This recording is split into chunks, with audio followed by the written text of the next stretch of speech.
All right, number 7. There we go. So there was one thing that was a bit strange about number 7 that some of you might have forgotten, and that was the plus minus. So guys, please, if you forgot that plus minus, or maybe even if you did remember to put that plus minus there, just highlight it now or circle it.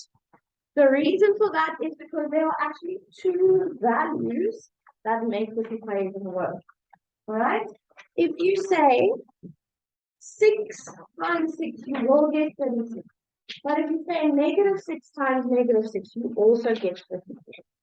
So whenever there's a variable square, guys, your answer always has to be plus minus. Okay, we can make a little note on that. We've seen this with those equations that you could do by inspection. Okay, but the same thing concept. So when solving for a variable squared, right? Any variable, obviously they can use whichever letter they want.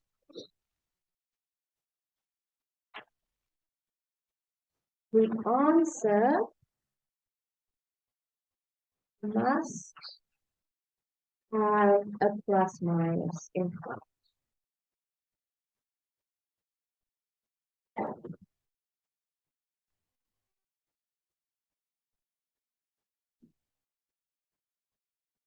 Guys, like I said, this is technically a grade 9 topic, or a grade 9 concept, this whole plus minus thing, but it keeps coming up in these worksheets. There are grade 8 worksheets. I think these worksheets were sent by, I'm going to tackle almost Tiana.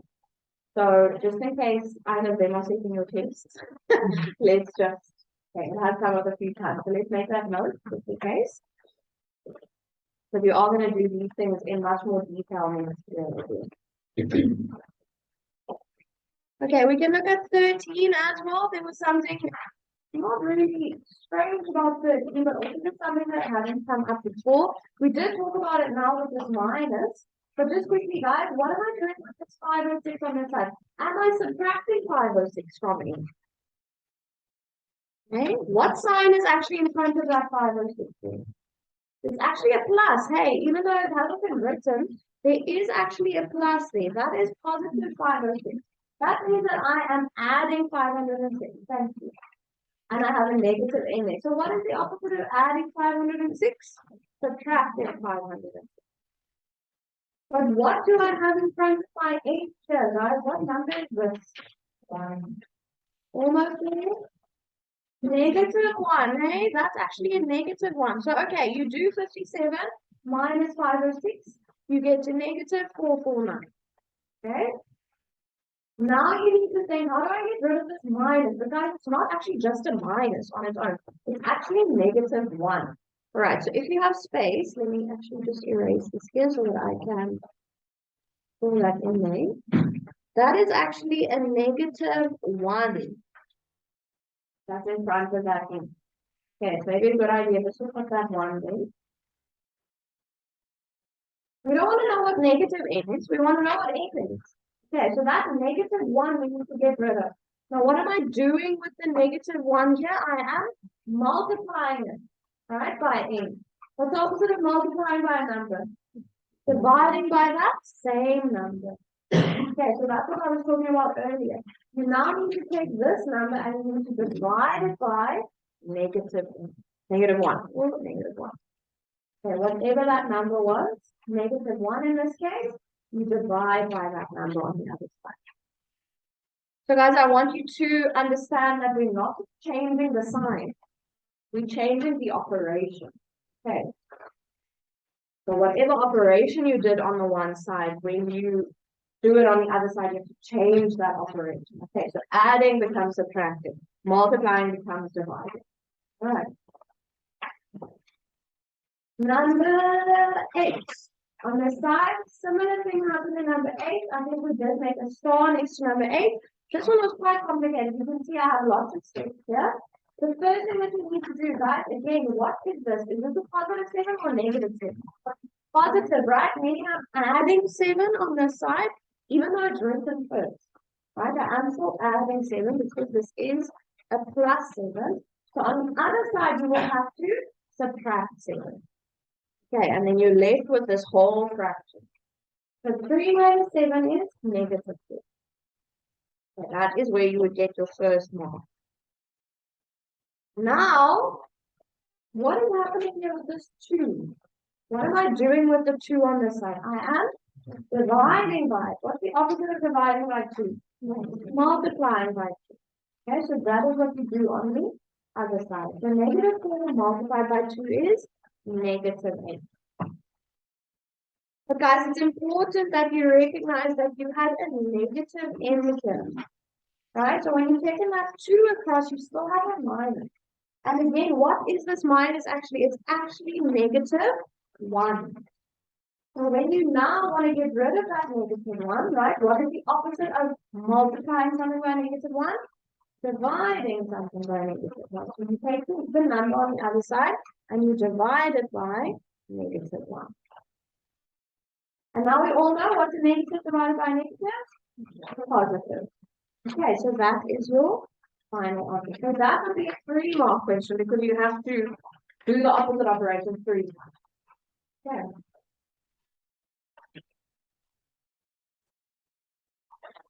You can look at 14 as well. It's there on the side. 14 wasn't as complicated as 8.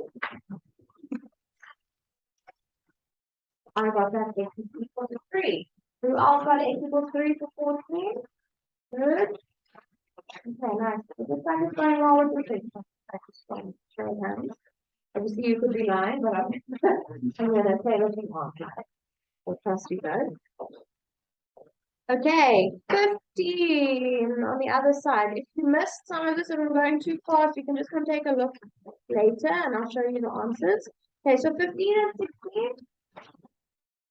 For 15, again, the opposite of adding 6 is subtracting 6. So you do that on the other side. And then the opposite of multiplying by 6, which is what I'm doing here, is dividing by 6. So you do that on the other side. 16 is one that you could have done by inspection quite easily. Alright, it was just a one-step thing. For some reason, whenever I have you guys, this screen freezes. It never freezes with any of my other classes. It's so strange. Okay. No, that's not true. Not at all. Okay, guys, so here x. Like I said, you could have done it by inspection, but you could have said to yourself, what number must I add 10 to get 256? Alright, but maybe because it's a big number, you wanted to do the step, and that's also fine, right? What's the opposite of adding 10? Subtracting 10. So you do that, and you get 256. Either way, guys, whether you do this by inspection or by showing the step, you will get 1 mark for this. Okay, that's just a 1 mark question, unfortunately. For 17, again, we had a variable squared. So what must we now remember with the variable squared? Plus minus in front of our answer always. Okay, so step by step, this one. What's the opposite of subtracting 5? Adding 5. Good. All right, so you do 20 plus 5 is 25. Now, guys, here, this line you can kind of do by inspection, right? You can ask yourself, what number squared is 25? We all think 5, right? But it's actually also negative 5. Okay, because negative 5 times itself will also give you 25. If you wanted to do this in a step, guys, you can actually ask yourself, what is the opposite? Because what am I doing with this 2 here? What does this mean? What mathematical operation is this? I'm doing p times p, yes, but we can also say that I'm squaring p, right? What do you think is the opposite operation of squaring something? We're rooting something, hey? So you could have put in that extra step, which I did do on the other example, which is like this. You could have said, okay, it's going to be plus or minus the square root of 25. The opposite of squaring something is square rooting. Okay, but like I said, you can also just do with the science. This has to be your final answer, guys. You can't leave it like that. Okay, you have to work out what that is. That's all right. Okay, 18. Again, this was one like, what was that previous one that was so long? It had the same number of steps. Was it 8? Okay, thank you. Again, here I have a 7 there. It's positive 7, which means I'm adding 7. So on the other side, I have to subtract 7. Okay, which gives me 12. Now, here I am dividing by 3. So on the other side, I would have to times by 3. That's the opposite of dividing, right? It's multiplying. Again, I have a negative 1 here. So what's the opposite of multiplying by negative 1? Dividing by negative. Okay, so you do that on both sides. Like some teachers say, if you're looking at this, negative m equals 36. They say you're just going to move the minus over to the other side. Right? So instead of having negative m equals 36, you're going to have positive m equals negative 36. Right? So they literally use the word, I'm moving that minus. That's not really what you're doing. You're actually dividing by a negative 1. But you can just think of it that way. I have a minus on this side, I would move it to the other side. Okay. And if you have 2 minuses, you can actually just cancel them both out. Okay, I'll show you now again on that previous example. Which was the other one where we had a minus and a minus? Let me just go back. This one. 13. Look at 13 quickly. If you have this, negative n equals negative 449. Some teachers also just say, oh, there's a minus on both sides. They're going to cancel each other out. All right. So n is in 449. Again, that's not really what's happening. You are dividing by a negative 1, which gives you that. But some teachers just say, oh, let's just cancel out the 2 minus. Okay. Last question, number 19. It will show you that the last one was the easiest one, the whole exercise. That one you also could have done very easily by inspection, right? 6 plus what will give you 7? 1. Okay, so if you just write y equals 1 is fine, yes? 3 again. So it would be 1, 2, 3.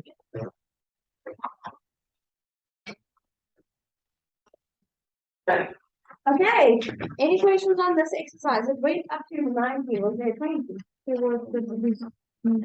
Oh, I didn't, okay.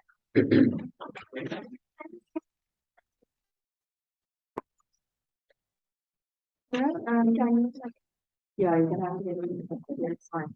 I'm not going to give you this now. Yeah, that's fine.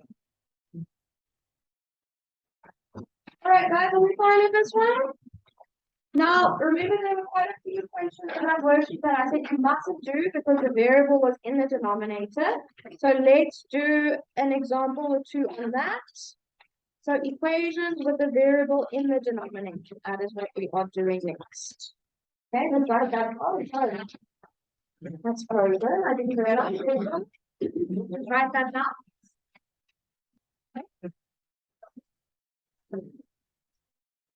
You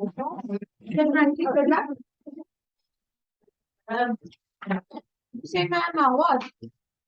Oh, sorry, did you ask to go a long time ago? Sorry, Ryan. Jaden did ask. Why haven't you gone?